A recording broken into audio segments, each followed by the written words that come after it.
நேற்று ரித்தனியாட உடலை வந்து கொடுத்திருந்தாங்க போலீசார்.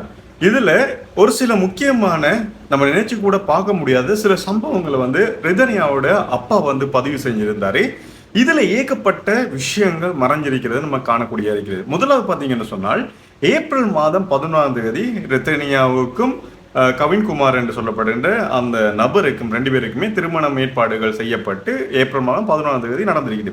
ஸோ நம்ம எல்லாருக்குமே உள்ள இருந்த கேள்வி என்னென்னு பார்த்தீங்கன்னு சொன்னால், ரெண்டு ஃபேமிலி திருமணம் பண்ணி வைக்கிறாங்கன்னு சொன்னால் கட்டாயமாக மாப்பிள்ளை சைட்லேருந்து பொண்ணு சைட்டில் இருக்கிற டீட்டெயிலெலாம் கேட்பாங்க, செக் பண்ணுவாங்க. ஸோ இதே மாதிரி பொண்ணு சைட்லேருந்து விசாரிச்சிருக்கிறாங்க. அது வரைக்குமே இந்த குடும்பத்தை பற்றி எந்த ஒரு தவறான தகவல்களும் யாராலையும் கொடுக்கப்படலை. ஸோ ஒரு நல்ல ஒரு ஃபேமிலி என்று நினைச்சிட்டு இவங்க வந்து திருமணம் பண்ணி வச்சிருக்கிறாங்க. திருமணம் பண்ணும் போதே, அதாவது பண்ணுறதுக்கு முதலே இந்த வரதட்சணை என்ற விஷயத்த வந்து மாப்பிள்ளை சைட்ல கேட்டுக்கிறாங்க. ஸோ இவங்களும் வந்து தங்களால் என்ன விஷயங்கள்லாம் பண்ணேலும் என்றதெல்லாம் சொல்லியிருக்கிறாங்க. ஸோ இதெல்லாம் நாங்கள் பண்ணுவோம் சொல்லியிருக்கிறாங்க, ப்ரொமிஸ் பண்ணி கொடுத்துருக்காங்க. இருந்தாலும் இந்த திருமணத்துக்கு முதல்ல 100 அல்லது 150 பவுனுக்குரிய நகைகள் வந்து கொடுத்ததாக அவருடைய தந்தை, ரிதனியாவுடைய தந்தை வந்து சொல்லியிருக்கிறாரு. ஸோ இந்த விஷயம் எல்லாம் கொடுத்து திருமணம் பண்ணி வச்சுட்டாங்க. 2.5 கோடி ரூபாய் செலவுல 70 லட்சம் ரூபாய் சம்திங் வர ஒரு சொகுசு காரும் கொடுத்து இந்த திருமணம் வந்து பண்ணி வச்சிருக்கிறாங்க. திருமணமாகி 15 நாள் வரைக்குமே எந்த ஒரு பிரச்சனையுமே இல்லை இவங்களோட குடும்ப சைடில். 15 நாளைக்கு பிறகு இரவு 1 மணி போல ரித்தனியாட அப்பாவுக்கு வந்து கால் எடுக்கிறாங்க. யாருன்னு கேட்டால் கவின்குமாருடைய அப்பா. ஸோ இவர் வந்து கால் பண்ணி சொல்றாரு, மகள் வந்து வீட்டை வரப்புறன்னு சொல்லி. இது எப்போ சொல்லப்படுதுன்னு பார்த்தீங்கன்னு சொன்னால், நள்ளிரவு 1 மணிக்கு இந்த ஃபோன் கால் வருது ரித்தனியாட அப்பாட்ட. ஸோ இவர் வந்து ரெடியாகி கிளம்பி போறாங்க அங்கே. ஸோ அங்கே போகிற டைமில் பார்த்தீங்கன்னா இவங்க சொல்றாங்க, எங்களோட சைட்ல எந்த ஒரு பிரச்சனையும் இல்லை, பொண்ணுகிட்ட வேணும்னா கேட்டு பாருங்க, ஆனால் இவங்க வந்து வீட்டை வரப்புறேன்னு சொல்றாங்கன்னு சொல்லி. ஸோ ரிதனியாட அப்பா என்ன செஞ்சுக்காரு, வீட்டுக்கு கூட்டி வந்துட்டாரு. அதுக்கப்புறம் ஒரு 20 டேஸுக்கு பிறகு இவங்க கவின்குமாருடைய அப்பா, கவின்குமாருடைய அம்மா ஈஸ்வரமூர்த்தி, அதாவது ஈஸ்வரமூர்த்தி, சித்ரா அவனோட அம்மா, கவின்குமார், இந்த 3 பேருமே வராங்க ரிதனியாட வீட்டை. அவனோட வீட்டை அப்பாவோட வந்து மீட் பண்ணி கதைக்கிறாங்க. ஸோ பொண்ணை வந்து அனுப்பி வைங்க, எந்த ஒரு பிரச்சனையும் இல்லை, நாங்கள் வந்து நல்லா தான் பார்த்துக்கிறோம். ஸோ பொண்ணு சைட்லேருந்து பிரச்சனை இல்லைன்னு சொல்லிக்கிறாங்க, பொண்ணாலே எந்த ஒரு பிரச்சனையும் இல்லை. ஸோ இப்படி வந்து சின்ன சின்ன பிரச்சனைகள் வருது, நீங்கள் விட்டு அனுப்பி வைங்கன்னு சொல்லி. ஸோ அதுக்கு பிறகு வந்து பார்த்தீங்கன்னு சொன்னால் ரிதனியாட அப்பா அனுப்பி வைக்கிறாரு. இங்கே போய் இன்னொரு 5-6 நாளைக்கு பிறகு திரும்பியும் பிரச்சனை வருது. திரும்ப ரித்தனியா வந்து கூட்டிட்டு வராங்க. ஸோ இந்த விஷயம் வந்து ரொட்டீனா நடந்து கொண்டு இருந்திருக்கு. இந்த டைம்ல ரித்தனியா நிறைய விஷயங்கள், அதாவது ஓப்பனா எதையுமே சொல்ல முடியாது இல்லையா. ஒரு பொண்ணு வந்து இவ்வளவு செலவு பண்ணி ஒரு திருமணம் பண்ணி வச்சிருக்கிறாங்க. ஸோ அங்க வந்து இவ்வளவு பிரச்சனைகள்லாம் இருக்குதுன்னு சொல்லி சில விஷயம் வந்து சொல்ல இயலாது. உடல் ரீதியான விஷயங்கள்ல வந்து ஸோ கணவரால் இந்த அளவுக்கு பாதிக்கப்பட்டிருக்குது, சில விஷயங்கள் நம்ம சொல்ல இயலாது இல்லையா. ஸோ அது மாதிரி இவங்க வந்து அவங்களோட அப்பாட்ட அம்மாட்டையும் வந்து சொல்ல இயலாத சில விஷயங்கள் இருந்துச்சு. ஆனா ஒரு நாசுக்கா இப்படியான பிரச்சனைகள்லாம் இருக்குதுன்னு சொல்லி அவங்களோட அப்பாட்ட வந்து சொல்லிக்கிறாங்க. ஸோ அந்த டைம்ல அவர் என்ன சொல்லிக்கிறான்னு பாத்தீங்கன்னா, ரித்தனியாட்ட, ஏன்னா ரித்தனியா வந்து ஒரு கம்பெனியை 30 ஸ்டாஃப் கொண்ட ஒரு கம்பெனியை நடத்தி கொண்டிருந்தவங்க திருமணத்துக்கு முதலே. கம்ப்யூட்டர் இன்ஜினியரிங் படிச்ச ஒரு பொண்ணுன்னு கூட மென்ஷன் பண்ணியிருந்தாரு.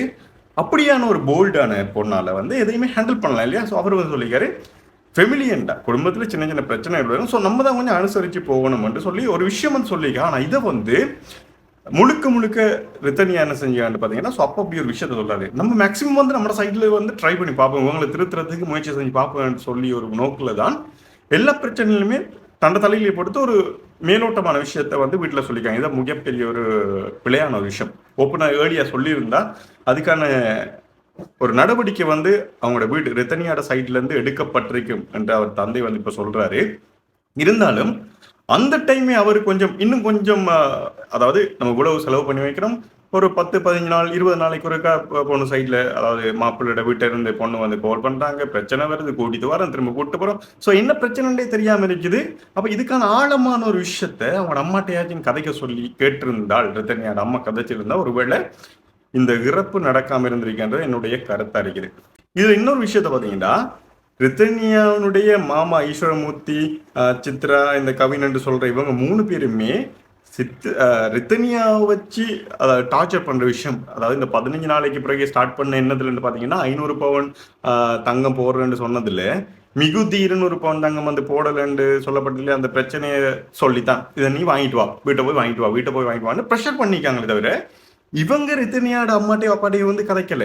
ஸோ வெளியில இருந்து பாக்குறாங்களுக்கு கவினுடைய ஃபேமிலி வந்து ஒரு நல்லா பார்த்துக்கொள்றாங்க, ரித்தனியா சைட்ல தான் பிரச்சனைன்ற மாதிரி தான் வெளியில காட்டி கொண்டிருக்காங்க. இந்த விஷயத்த நீ வீட்டையும் சொல்லக்கூடாதுன்னு சொல்லிக்காங்க. அதாவது ஒரு பொண்ணு நீ தான் உங்களோட அப்பா அம்மாட்ட கேட்டு இந்த மிச்ச தங்கத்தை வந்து நீங்க போடுற இல்லையாண்டு ப்ரெஷர் கொடுத்து அங்க இருந்து வாங்கி வரணுமே தவிர நாங்க சொன்னோம்னு சொல்லி நீ சொல்லக்கூடாது, உங்களோட அம்மாட்ட அப்பாட்ட வீட்டை யார்ட்டையுமே சொல்லக்கூடாதுன்னு சொல்லியிருக்காங்க.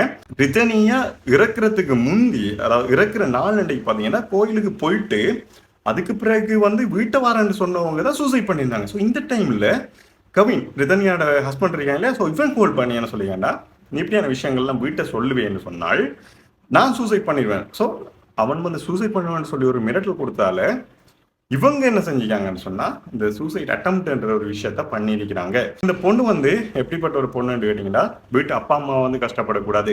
ஸோ நம்மளை வெட்டிங் பண்ணிருக்கிறவங்க வீட்டில் சைட்ல யாரும் நம்மளால சூசைட் பண்ணிடக்கூடாது. ஸோ நம்ம ஹஸ்பண்ட் ஒரு 2.5 மாசம் வெட்டிங் பண்ண அந்த நபர் வந்து சூசைட் பண்ணிடக்கூடாது. ஸோ இதுக்கெல்லாம் ஒட்டுமொத்தமா எல்லா பக்கமே ப்ரெஷர். ஓப்பனாக வெளியில சொல்ல முடியாது, சொன்னாலும் பிரச்சனை. ஸோ சொல்லி வந்து நம்ம ஒரு தனியா இருக்கவே முடியாது. ஒருத்தர் வந்து திருமணம் பண்ணியாச்சு, இன்னொருத்தர் வந்து திருமணம் பண்ண முடியாத ஒரு சூழ்நிலை. ஸோ இப்படி ஏகப்பட்ட பிரச்சனைகள் வந்து 2.5 மாசத்துக்குள்ள அந்த பொண்ணுக்கு மேல விழுந்திருக்குது. ஸோ நம்ம வெட்டிங் பண்ணி ஒரு வீட்டுக்கு வந்திருக்கோம், இவ்வளவு காசு கொடுத்து இவ்வளவு செலவு பண்ணி வெட்டிங் பண்ணி வந்த இடத்துல டெய்லி ப்ரெஷர் பண்ணாங்க. ஸோ மாமா மாமி வந்து வரதட்சணை கேட்கறது சாதாரணமா நடக்கிற ஒரு விஷயம். ஆனா தன்னுடைய ஹஸ்பண்டே வந்து ப்ரெஷர் பண்றதால ரெண்டு விஷயத்துல உடல் ரீதியாகவும் மன ரீதியாகவும் இந்த பொருளையும் கேட்கறது, இப்படி டார்ச்சர் பண்றது, 24 hours வச்சு கேள்வி கேட்டு பிரச்சனை பண்றது அந்த பொண்ணுக்கு வந்து தாங்க முடியாத ஒரு ப்ரெஷர்ல தான் இந்த சூசைட் அட்டெம்ப்ட் வந்து பண்ணிக்கிறாங்க. ஸோ இந்த ஒரு விஷயம் நான் ஆரம்பத்தில் சொன்ன மாதிரி இரவு 1 மணிக்கு கூட கால் பண்ணி ரத்தனியாவை வந்து கூட்டு போங்கன்னு சொல்லியெல்லாம் இந்த விஷயம்லாம் பண்ணியிருக்கிறாங்க.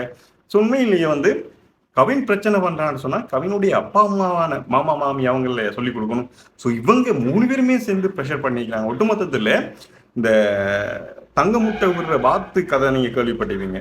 அந்த அது மாதிரி இந்த பொண்ணுகிட்ட இருந்து எவ்வளவு நகைகளை, எவ்வளவு தங்கத்தை, எவ்வளவு காசை வந்து எடுக்கலாமோ அந்த அளவுக்கு ட்ரை பண்ணிக்காங்களே தவிர ஒரு பொண்ணா திருமணமாய் நம்மளோட வீட்டுக்கு மருமகளா கொண்டு வரோம், ஸோ மனைவியை கூட்டு வரோம், அவங்கள வச்சு சந்தோஷமா வாழணுன்ற எண்ணம் வந்து இந்த ஃபேமிலிக்கு இருந்ததே இல்லை. இப்படி நிறைய குடும்பங்கள் இருக்குது.